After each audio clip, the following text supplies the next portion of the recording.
Welcome to Come Get Woo Woo.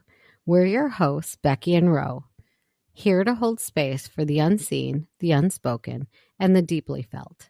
This is a place for seekers, for those who sense that there's more, for those who hear between the words, feel beyond the room, and know without knowing why.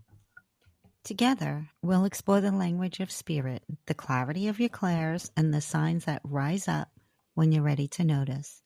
You're not imagining it, you're remembering it. This is Come Get Woo Woo. Have you ever noticed how people casually say, "Oh, that's my Scorpio showing," or "she's such a Gemini"? Like we're all speaking a secret cosmic language without realizing it?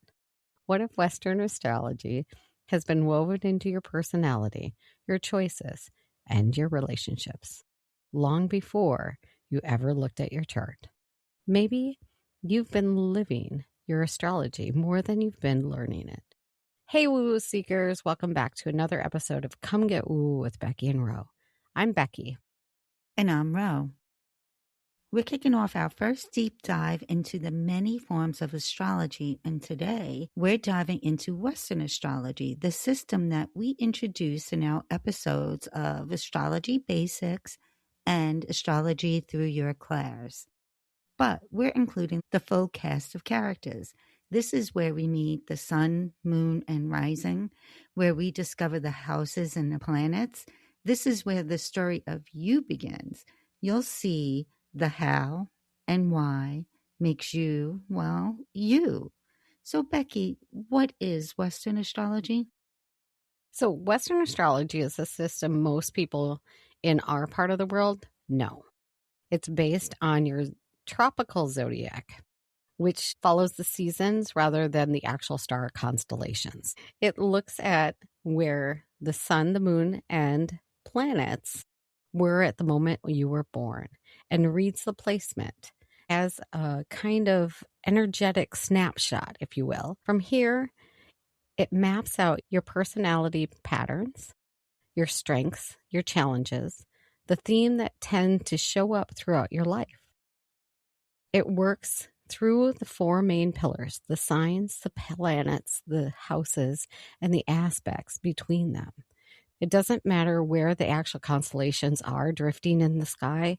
Western astrology stays locked in the seasonal cycle, not the stars themselves. The zodiac year starts at the equinox, around March 21st in the northern hemisphere. That moment is considered 0 degrees Aries, the symbolic new year of the zodiac. The sun's apparent path, called the ecliptic, is divided into 12 equal sectors of 30 degrees. Each sector corresponds with the zodiac sign. So you have Aries, Taurus, Gemini, Cancer, Leo, Virgo, Libra, Scorpio, Sagittarius, Capricorn, Aquarius, and then finally Pisces.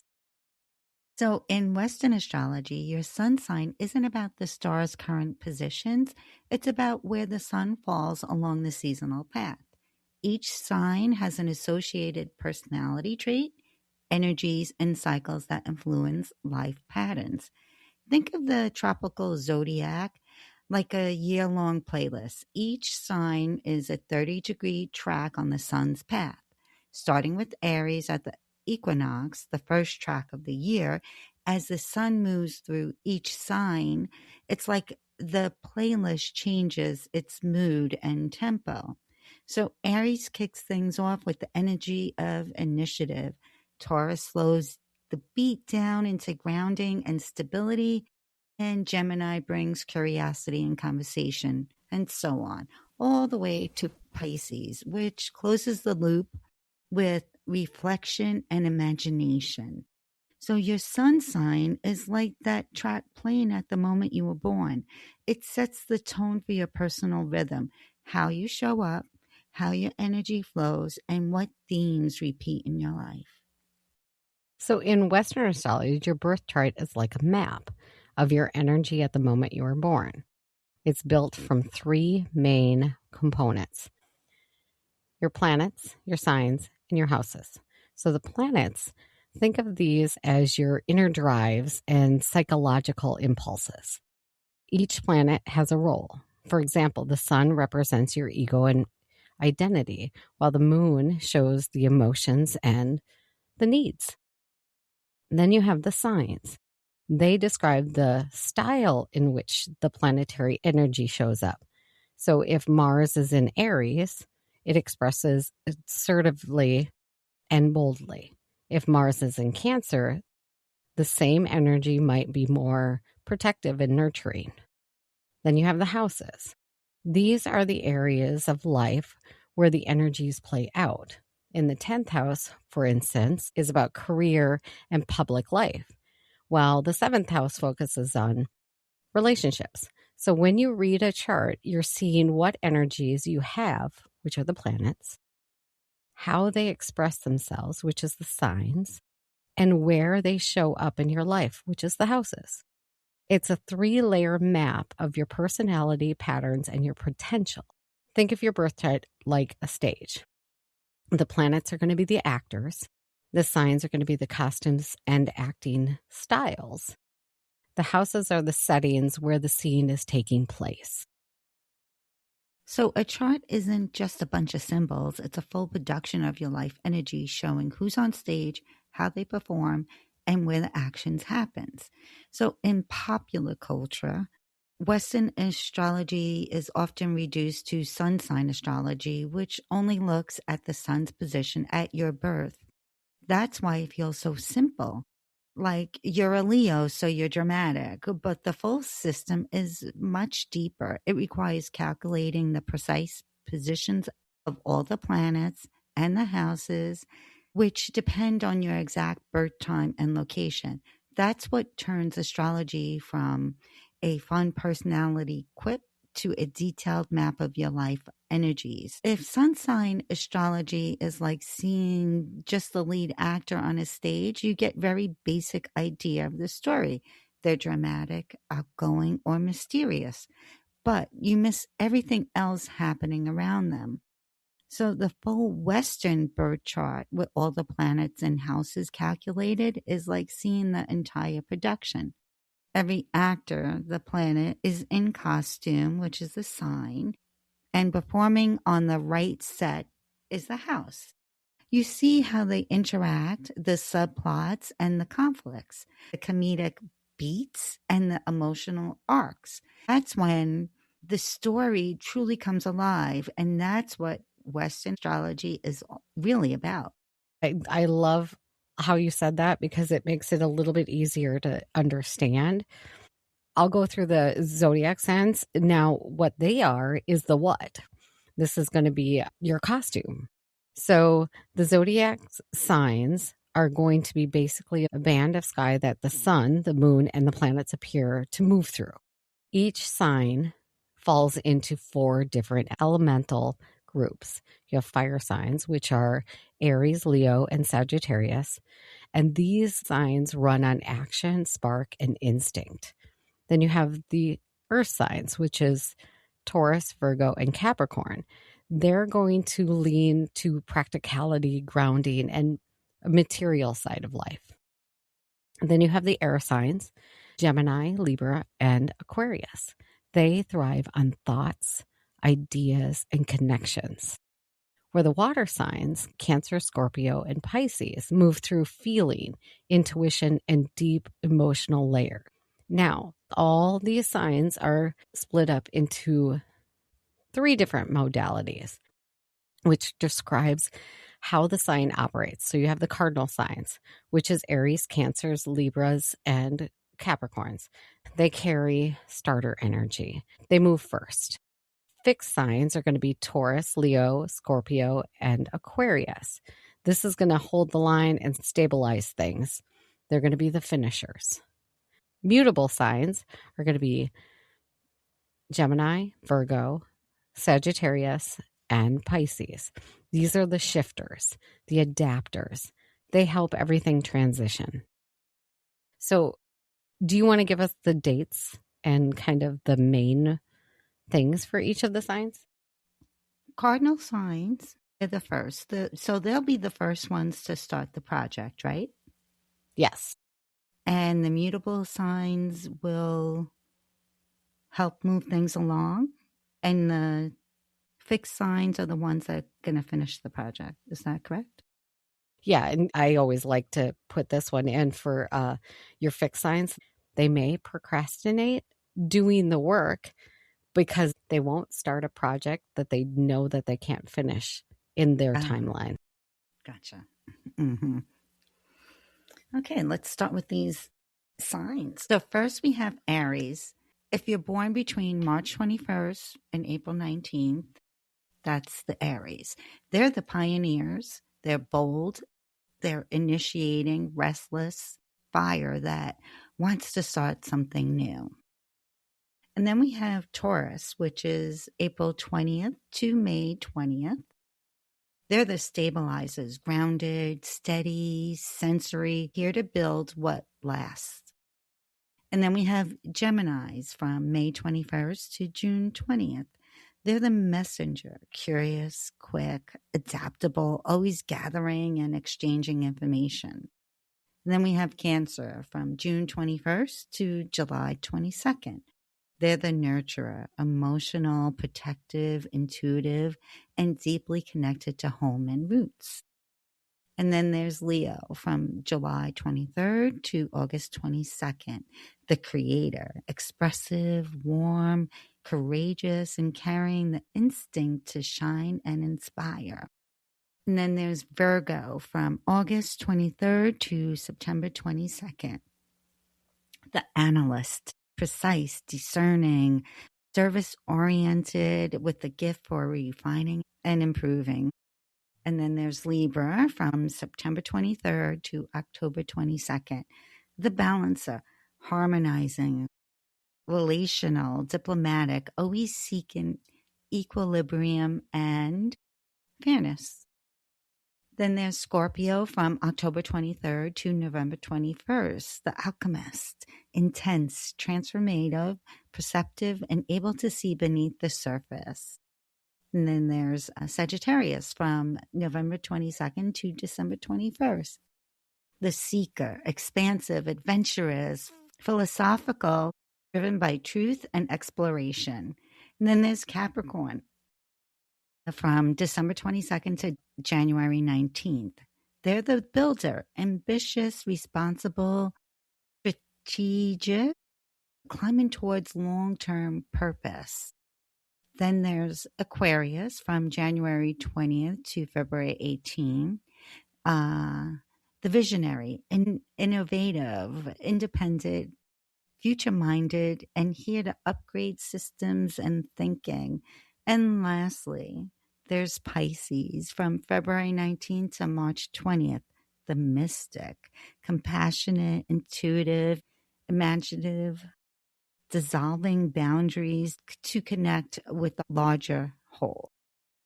Becky, do you want to give us the planet? Certainly. So we have the planets. In Western astrology, planets aren't just celestial bodies. They're symbols of different drives, energies, and psychological function. Each planet shows a part of your personality or inner life. So the sun and the moon are also considered planets or luminaries. A ruling planet is the celestial body that naturally governs the energy and qualities of the zodiac sign.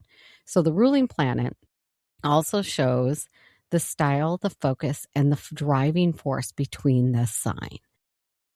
Planets in your chart show how these energies express themselves, depending on the sign you're in, which is the style, and the house that you're in, which is the area of life. So again, think of these planets as an actor on a stage. Each have their own personality and a role. So the sun is going to have the role of your lead actor, your core identity and life purpose. The sun actually rules Leo. So it kind of is fitting that Leo personalities want to shine. So the moon is going to be the emotional support character. So this is going to be your inner feelings, your needs, and also your instincts. Moon actually rules the sign of Cancer. Then we have Mercury.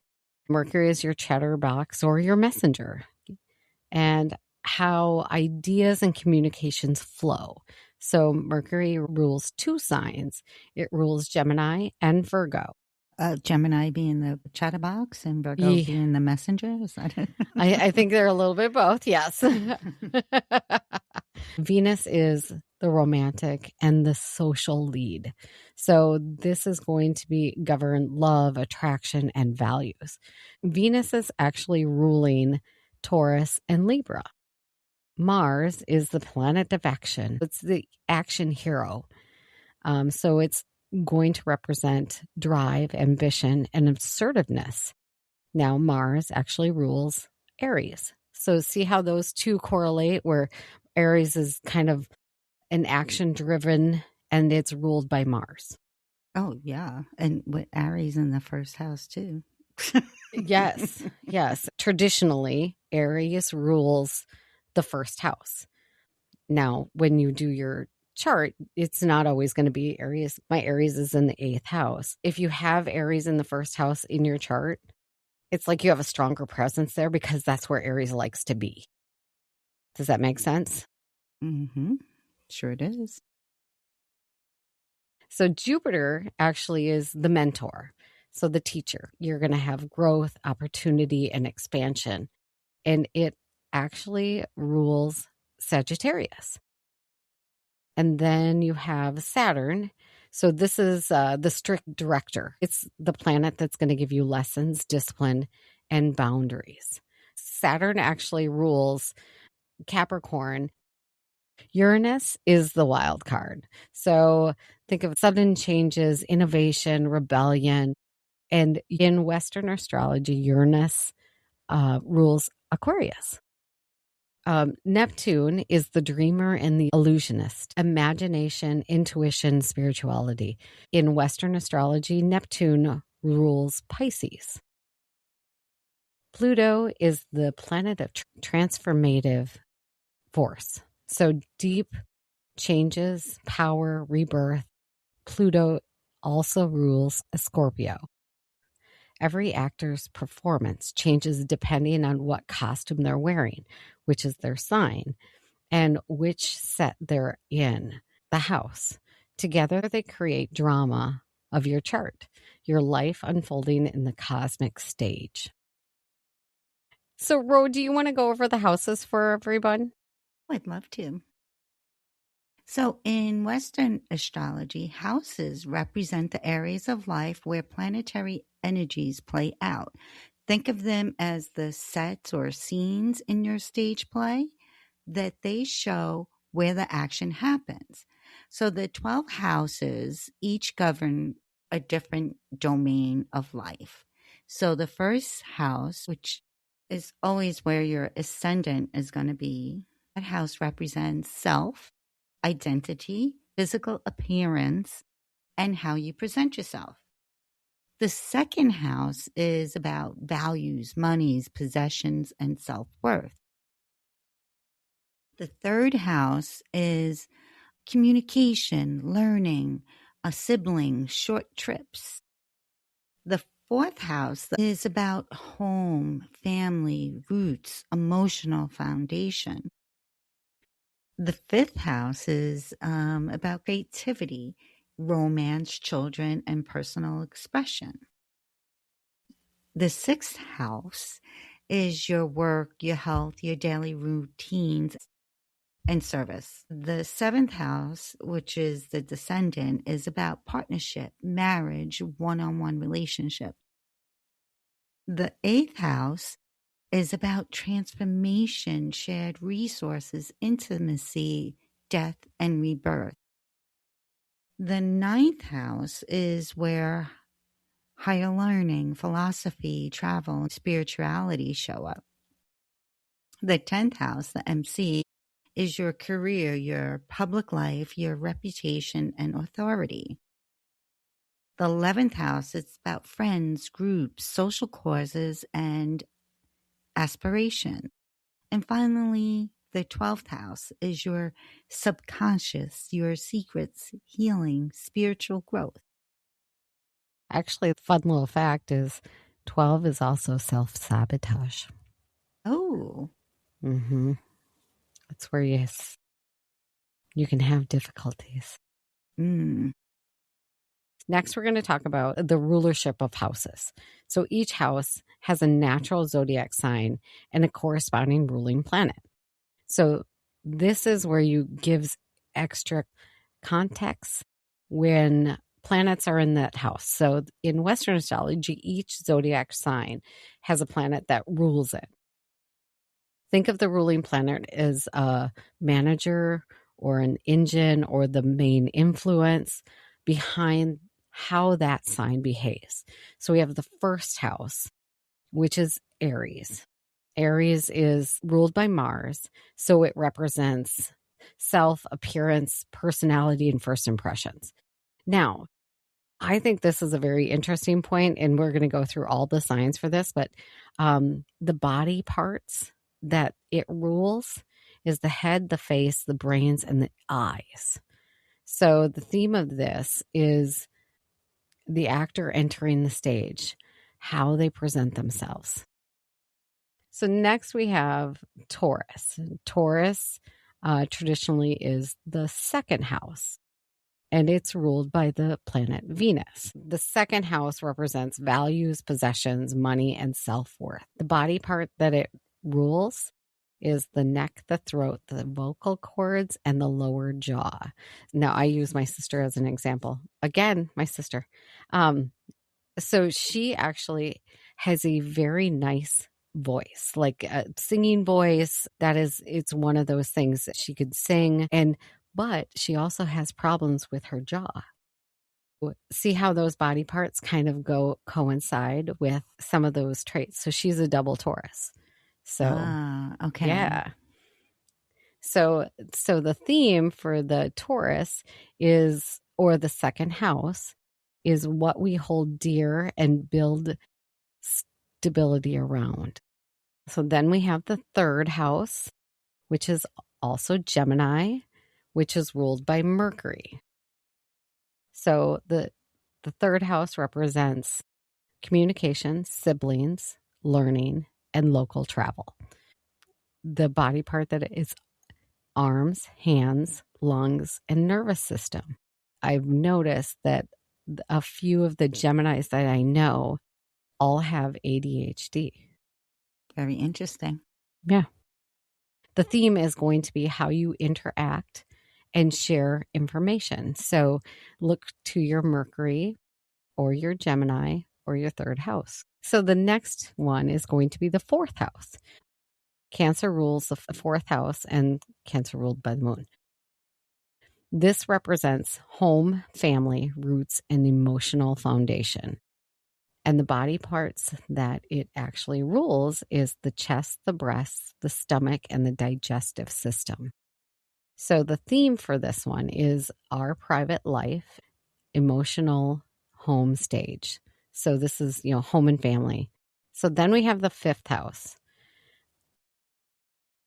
Leo rules the fifth house, and Leo is ruled by the sun.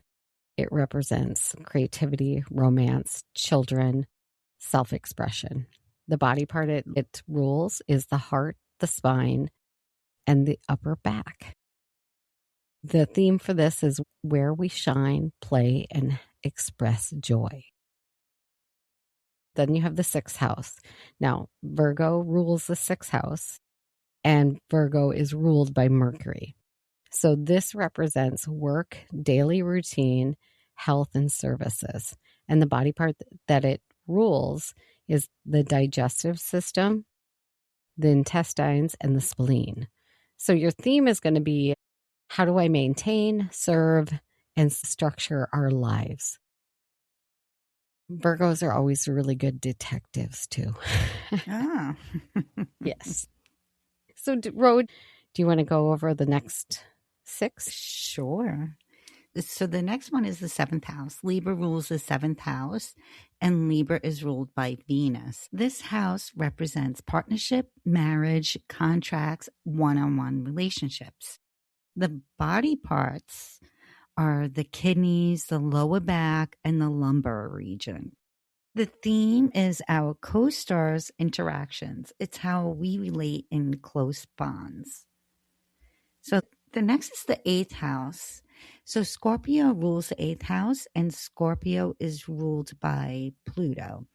It represents transformation, shared resources, intimacy, death, and rebirth. So the body parts that it governs is sex organs, reproductive system, and bladder. And the theme here is deep transformations and merging with others. You could tell with the sex organs and the intimacy, how they both correlate right there. So the next house is the ninth house.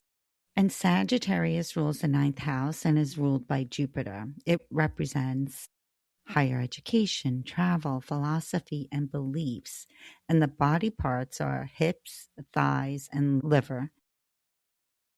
And the theme we have here is expanding horizons and exploring life's big scenes. For me, one of the things that I always talk about Sagittarius is they always are asking questions. They just need to know more about whatever the subject is. Kind of interesting. I see them as explorers. Yeah, that too. Yep. The next we have is the 10th house. So Capricorn rules the 10th house, and it is ruled by Saturn. It represents career, public image, reputation, and authority. Body parts it represents are the knees, the skeletal system, skin, and teeth. And the theme here is how we perform in the public eye is our legacy. The 11th house, Aquarius, rules the 11th house and is ruled by Uranus. Saturn, traditionally, as you said earlier, it represents friendship, groups, hopes, and networks. The body parts that it governs is the lower legs, the ankles, and the circulatory system. And the theme is our connection to communities and collective energy. 12th house, Pisces rules the 12th house and is ruled by Neptune, Jupiter traditionally.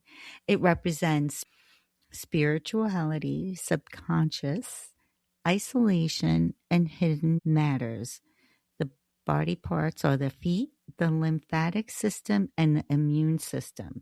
And the theme is behind the scenes, intuition, dreams, and mysteries. So the houses are like different sets on a stage, and the planets are the actors performing in each set.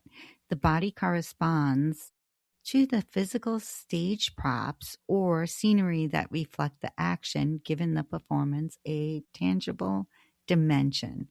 So while the planets show the energy and the signs show the style, the houses show where in life that energy manifests. A planet in the 10th house will act differently than the same planet in the 5th house, just like an actor performing on a comedy set versus a courtroom drama. That's very cool. Yeah. Very cool. What are the degrees in astrology? The zodiac is a 360-degree circle divided into 12 signs with 30 degrees each. Each degree fine-tunes the energy of the planet or the point in the chart. It's not just a number. It's like a shade or intensity of planet's energy within the sign. So key points about degrees. So look at mid, early, or late degrees, which early degrees are going to be 0 to 10 degrees. Mid degrees are going to be 11 to 20. Late degrees are going to be 21 to 29 degrees. The planet in early Aries may express raw, pioneering energy, while the same planet late in Aries is more mature and refined. So we also have critical degrees. These degrees are considered more intense and faded in astrology, often called critical or anaretic degrees. They can amplify a planet's energy or indicate a turning point. Different astrologies sometimes use slightly different systems, but here the widely accepted breakdown of traditional critical degrees for cardinal or fixed or mutable signs. So you have the cardinal signs, which is Aries, Cancers, Libras, Capricorn. Those are going to be initiators, right? So 0, 13, and 26. So fixed signs, you're going to have Taurus, Leo, Scorpio, and Aquarius. Those are going to be your stabilizers. So the degrees are 8 degrees and 21 degrees. Now, mutable signs are going to be Gemini, Virgo, Sagittarius, and Pisces.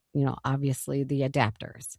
So the critical degrees are going to be 4, 17, and some people also consider 29 degrees as an anaretic degree for signs. So what an anaretic degree is, it's 29 degrees of any sign, sometimes called the fated degree, signaling urgency, completion, and karmic lessons. So how it works is if your sun, moon, or any planet lands on the critical degrees, that planet's energy tends to be stronger and more noticeable or fated in your chart. It can also intensify aspects the planet makes with others. Sabian symbols, which I don't know much about, but this has been very interesting. Some astrologers assigned a symbolic image to every single degree of the zodiac. And I've actually heard of this, giving them extra meaning. So the way that I've learned is that it's 1 through 12 all the way around. So it's all the signs, and then it starts over again. Aries being not only a 1, but it's also a 13, and so on and so forth. Does that make sense? Mm-hmm. That's when you look at the degrees or I thought it was any degree and say, well, that's I don't know, Libra degree. Correct. Okay. In fact, I think we deep dive into that one time because my degrees are literally littered with Libra degrees. They're all over the place. It's all Libra. 19 degrees in my sun and my moon, and then I have a 7 degree in my rising. So all my big 3 are Libra degrees. Sorry. So then we also have aspects and orbs. So degrees are also critical for calculating aspects between planets. The exact degree determines how strongly 2 planets interact, tight or loosely aspects. Do you want to tell them a little bit more about the fated degree? Oh, I'd love to. Because fated sounded so... I know it sounds... it sounds so... I don't even know, destined, if you will. Yes. So in astrology, when we say a planet or a point is fated, we mean its energy tends to stand out, demand attention, or play a pivotal role in a person's life, almost as if certain experiences or themes are meant to happen with that planet. It doesn't mean your life is predetermined or fixed. Think of it more like a spotlight on stage. That actor planet has the key scene, and the audience, your life circumstances, will notice and respond to it. So, for example, planet on a critical degree or at the anaretic 29 often triggers lessons, main points, or intensified experiences in the area of life ruled by its house. It can highlight opportunities or challenges that feel too important to ignore. So, fated in astrology is about heightened significance, not literal destiny. Your free will still determines how the energy plays out. Think of the planet on a critical or anaretic degree like an actor stepping into a spotlight on stage. The audience naturally notices them. They have a pivotal scene, a dramatic line, or a key action that changes the story. It doesn't mean that the actor has no choice. They can improvise, deliver their lines in a different way, but the scene demands attention, and the outcome of that play is strongly influenced by what they do. Similarly, fated planet in a birth chart is highlighted energy. Its lessons, opportunities, or challenges are more pronounced. It can shape the plot of your life in noticeable ways, even though you still decide how to respond. Think of the birth chart as a theatrical production. Planets are the actors, each has a distinct role. Signs are the costumes and acting styles. Houses are the sets or the stages. Degrees are the fine point detail in the script. And critical degrees and fated planets are the actors stepping into the spotlight.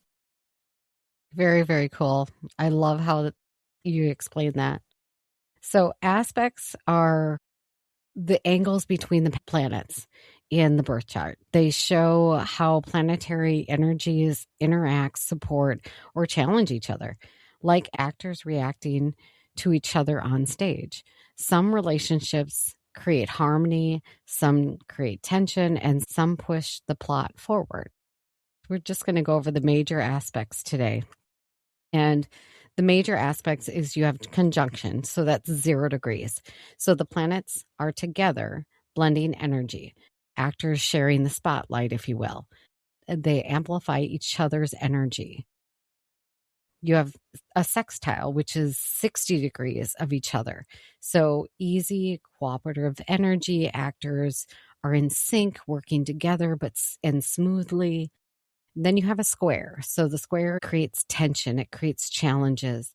Actors clash on stage, creating conflicts that drives growth.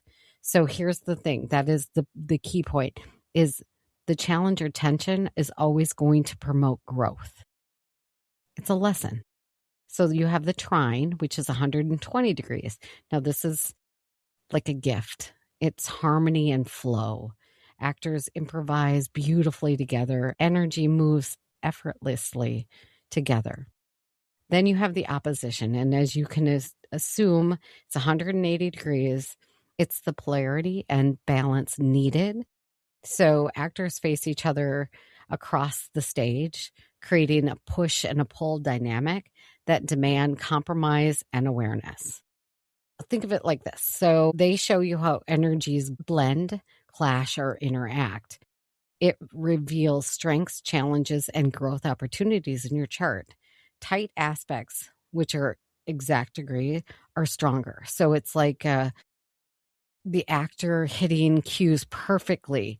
Loose aspects are subtler, less like background interactions.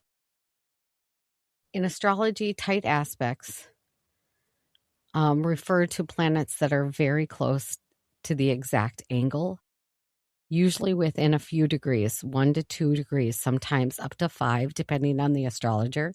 Remember it like this way. Tighter equals stronger. The closer the planet is the exact angle, the more intense and noticeable the interaction is. Then you have a little bit wider, subtly wider orbs. So the planet is further apart, but the exact angle still exists, but the energy is weaker, but more subtle. So here's an example. Say your square at 90 degrees exactly is more likely to be felt than a square at 86 degrees.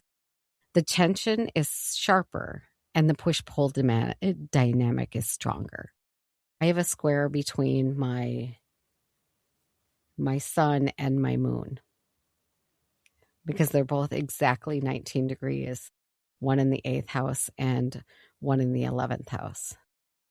So I've got that push-pull between my emotions and my my identity. Did you mean 90 degrees? It is 90 degrees. Yeah, square. I thought you said 19.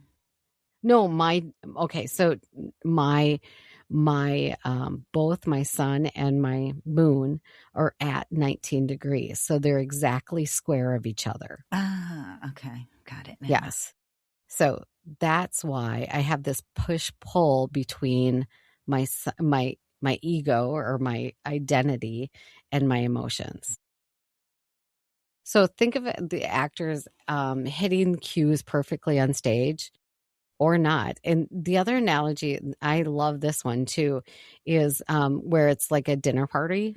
And we've talked about this one before, where you Mm-hmm. have a dinner. So your aspects, um, you have a conjunction. That means, you're sitting next to somebody and you guys are just vibing. It's like share the same brain, if you will. And then you have a sextile, as somebody is across the road, but you're not hitting on all circuits, but you certainly are. The highlights, you agree on the highlights. Now a square is completely opposite. You're like, no, we don't agree. And then a trine is, you've got this harmony between them and it's perfectly in sync and you think the same. Now opposition is going to be that push pull. So you have somebody that's on the opposite side of you, and it's like a full argument. You're trying to make them think that you're right a certain way, and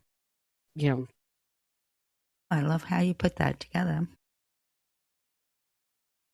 let's start with some of the aspects in a natal chart. Do you want to start with them, Ro? Sure.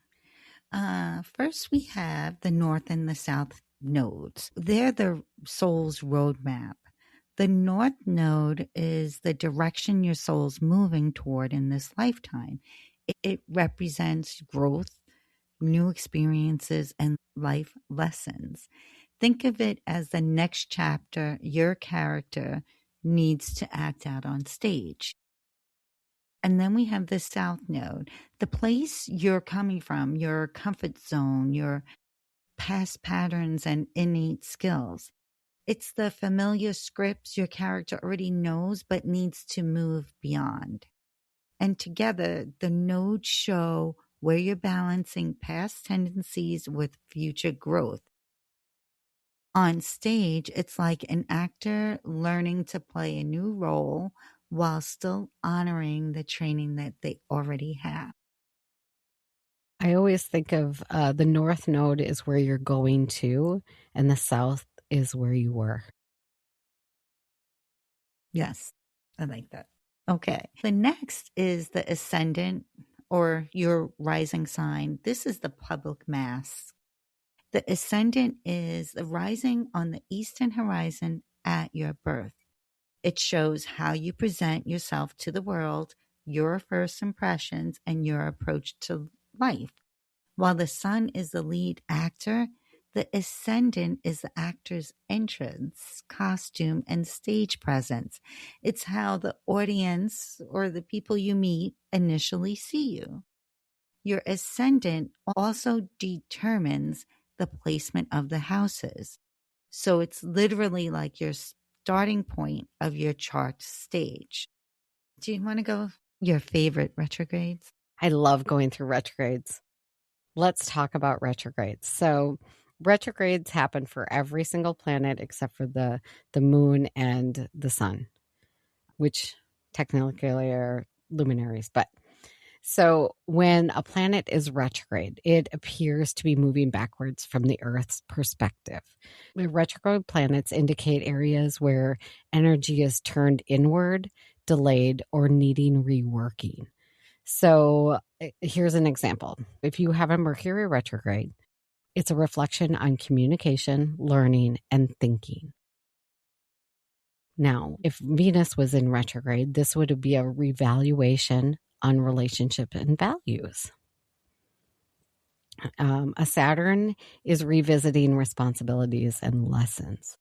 So on stage, if we're looking at the stage scenario, it would be a retrograde planet would be like an actor rehearsing off stage, revisiting their lines and refining their role before fully performing the scene. I think that's a really easy to understand way of retrogrades. I agree. Yeah, because they can get really, some people say it's just the opposite of what they are. And it's not necessarily, if you think about, it's just the revisiting, rehearsing type of aspect. I think it's easier to understand. So then you have the Chiron, which is the wounded warrior. It represents our deepest wounds, our vulnerabilities, and the areas where we feel less than. It also is where you have your greatest potential to heal and teach others from your healing. On stage, Chiron would look like an actor who's been through a rough scene in the past. They carry that pain into their performance, but it gives depth, authenticity, and power to their acting skills. It's kind of like a lot of actors talk about how they make themselves cry on cue, right? And a lot of them are revisiting a really painful moment, and they relive that, and that is what they do to get themselves to cry. So that is what a Chiron does. It's what you're revisiting and working through to help others understand that pain that they're going through. I like how you explain that. Yeah. So the house and the sign placement of a Chiron can show where you feel this vulnerability and where you can transform it into wisdom and guidance. Chiron's lessons are often lifelong. They're not a quick fix. It's a subplot that runs throughout the play. It's like a reoccurring thing. You're going to be touching on this something, whatever this is, for the rest of your life. And it gets less painful the more you work through it. So Black Lilith is not very talked about, but I do love it. It is the primal and untamed version of yourself. So Black Lilith represents your raw, instinctive, and rebellious energy, the part of yourself that resists control and social expectations. It shows where you claim your power, stand your ground, and face shadowy themes in life. So on stage, Lilith is going to be the actor who refuses to follow the script, creating tension, intrigue, and unforgettable moments. Just kind of fun. Last episode we did on astrology, we called her the badass. I now that you say that, we called her a badass, and she really is, because this is where you stand your ground. So find out where your Black Lilith is. And just letting you know, I will make sure, because these aren't commonly known, I will make sure that you actually have what they look like. I'll make sure that it's in the extras, just give an illustration and kind of rundown, just a small little understanding of what each one of these is. That's a printable PDF. Awesome. You'll put that in the podcast extras on Come Get Woo Woo? That is what I'll do. I have the part of fortune, which is the cosmic sweet spot. I like this one. It's a calculated point, not a physical planet, showing where luck, joy, or flow naturally occurs in the chart. It indicates areas of life where things come easily or feel aligned with your purpose. On stage, the part of fortune is like a prop or a scene element that effortlessly supports the actor, making them shine without extra effort. The next is the vertex, or fated encounter point. So the vertex often appears in charts as a place of destiny, usually tied to important people or events that feel meant to be. It's most commonly activated through relationships, friends, mentors, or partners who shift your life in significant ways. On stage, the vertex is like a guest actor entering at the right moment, changing the plot or prompting a pivotal scene. I always like to use the example. I have a friend of mine, and I was looking at her chart, and she has her vertex in the 5th house. And the fifth house is actually about children. And she has two, and both of those children literally pivotal points in her life. They changed her life incredibly in the most positive way. So yeah, it was amazing. I like that one too. I like all of those. Okay, so just to kind of give you kind of a lowdown, think of your birth chart as a grand theatrical production. Planets are the actors, each with a distinct role. The sun is the lead. The moon is the emotional support. Mercury, the messenger. Venus, the romantic.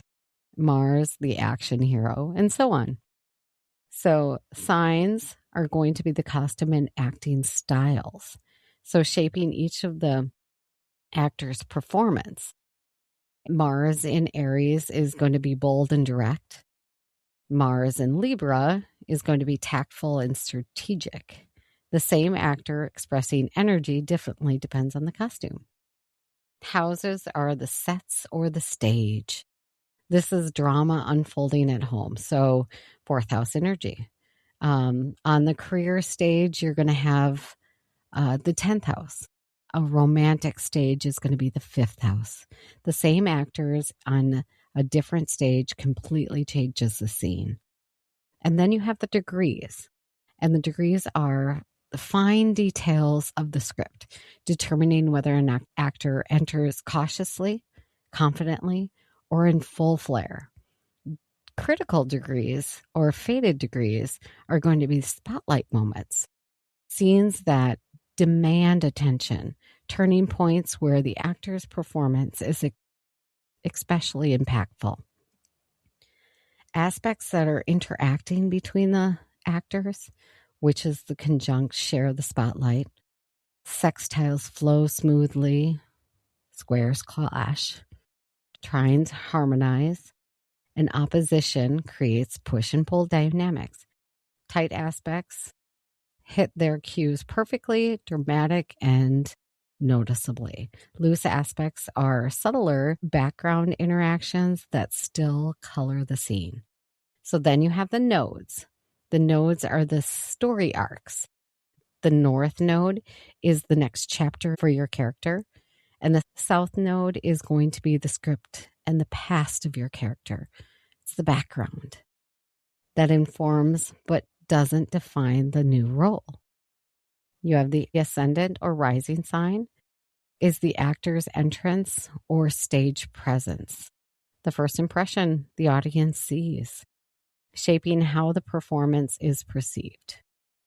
Then retrogrades, that's the actors rehearsing offstage, reflecting, refining, and revisiting their lines before fully stepping into the scene. Chiron is the wounded warrior. So remember, you're carrying depth and vulnerability, whose pain adds authenticity and teaches lessons to the audience. Lilith is the rebellious actor who refuses to follow the script. Remember, she's the badass. Part of fortune is the prop or element that naturally enhances performance, where things flow effortlessly and shine. The vertex is going to be the guest actor who enters at the perfect moment, creating the pivotal interaction and fated events. Put it all together, and your birth chart is complex, dynamic, and a cosmic theater.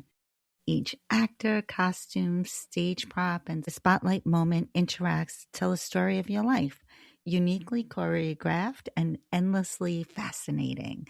Now that we've explored the foundations of Western astrology, the planets, the zodiac signs, the houses, and the aspects, take a moment to integrate what you've learned. Astrology isn't just a list of traits or predictions about the future. It's a living language that describes how energy expresses itself through your personality, relationship, choices, and experiences. Every planet, sign, and house tells part of the history of how you move through the world. This episode was about giving you the framework to understand your chart as a whole, not as disconnected pieces. Notice which planets feel loud for you right now, which houses keep pulling your attention, and how different signs show up in your everyday life. When you start recognizing these patterns, your chart stops feeling abstract. It starts feeling personal. Western astrology helps you see where your strengths live, where your challenges repeat, and how your inner world interacts with the outer one. The more you work with your chart, the more clarity, self compassion, and intention you bring into your choices. Becky, can you tell us what's happening next week? Well, in our next episode, we'll take everything we've been building on and bring it into a real life chart. We'll be stepping into the astrology of Marilyn Monroe and explore how planets, signs, and aspects come together to tell the human story. Not the legend, not the headline, but a person with depth, contradiction, and longing. Using Marilyn Monroe's birth chart, will show how these energies weave together and how the chart reflects both the light and the weight someone carries, offering insight, not judgment. He was born June 1st, 1926, 9:30 a.m. in Los Angeles, California. So you can actually go to astroseek.com and plug in this if you want to follow along. Otherwise, I'll add her chart to the extras so you can follow along also. Here are the words for this week from the Woo Woo Seeker's Journal, A Journey for Your Signs and Symbols, Book 1. Excitement, Father, and Compass. See what rises. See what resonates. And go to @WooWooSeekers on YouTube to listen to our meditation for these words. You'll find all these words and the link to our newsletter at comegetwoowoo.com. Thank you. Thanks for getting woo-woo with us today. If something sparked a memory, a message, or just made you smile, share it with a fellow seeker, because the journey is always better when you can grow together. Be sure to find us on TikTok, Instagram, and YouTube at Woo Woo Seekers, so you can like, follow, and subscribe. You can also follow us by visiting our website, comegetwoowoo.com. We are so much more than just another podcast. We're building a community of seekers just like us. We love hearing from you. If you've got signs, symbols, or stories that you want to share, email us at woowooseekers@gmail.com. Or any questions about today's episode, you can email us at comegetwoowoo@gmail.com. Until next time, stay curious, stay open, and as always, come get woo-woo with us.